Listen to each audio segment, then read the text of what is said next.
আজকে আমরা করবো কাটা চচ্চড়ি মাছের মাথা দিয়ে। আলু নিয়ে নিয়েছি, একটা টমেটো নিয়ে নিয়েছি, কিছুটা আদা নিয়েছি 3 টুকরো, আর কাঁচা লঙ্কা।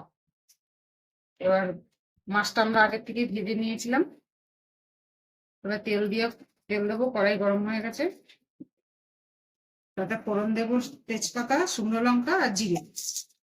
তারপরে আলুটা ভেজে নেবো ভালো করে, তারপরে মশলাগুলো দেবো। জিরে দিয়ে দিলাম, এবার আলুগুলো দিয়ে দেবো। আলুগুলো ভালো করে ভেজে নিতে হবে, তাহলে তরকারিটা টেস্ট হবে।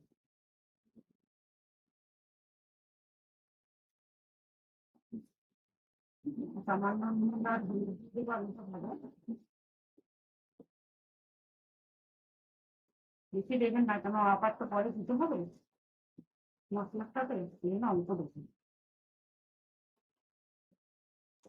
আমাদের আলুটা ভাজা হয়ে গেছে। এবার এক এক করে আমরা মশলাগুলো দিয়ে দেবো। আদা আর লঙ্কাটা বাটা দিয়ে দিলাম। এবার হলুদ অল্প দিয়ে দিলাম, আর একটু অল্প হলুদ দিয়ে দেবো, যাতে কালারটা ভালো হয়। কালারের জন্য একটু কাশ্মীর লঙ্কা দিয়ে দেবো 1 চামচ। আর এবার স্বাদ মতো নুন দেবো, যেটা আগে একটু নুন দেওয়া ছিল ওই পরিমাণে বুঝে দিতে হবে, যাতে বেশি না হয়।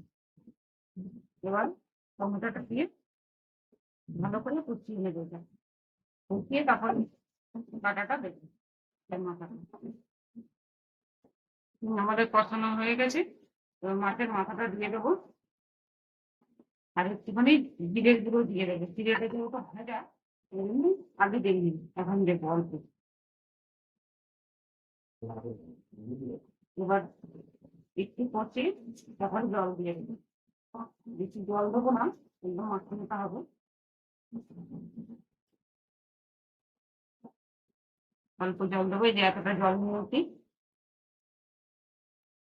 আমাদের তরকারিটা হয়ে গেছে, একটু সামান্য একটু ঝোল লেগেছে, একটু ঝোল ঝোলই থাকবে, ওটা খাওয়া যাবে না। এবার একটু গরম মশলা দিয়ে দেবো, তারপরে নামিয়ে নেবো।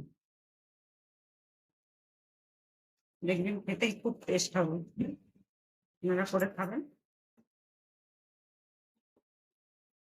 আর একটুখানি ঘি দিয়ে দেবো।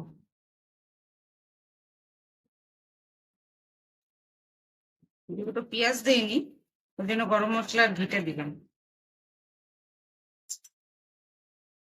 এবার নামিয়ে দেবো।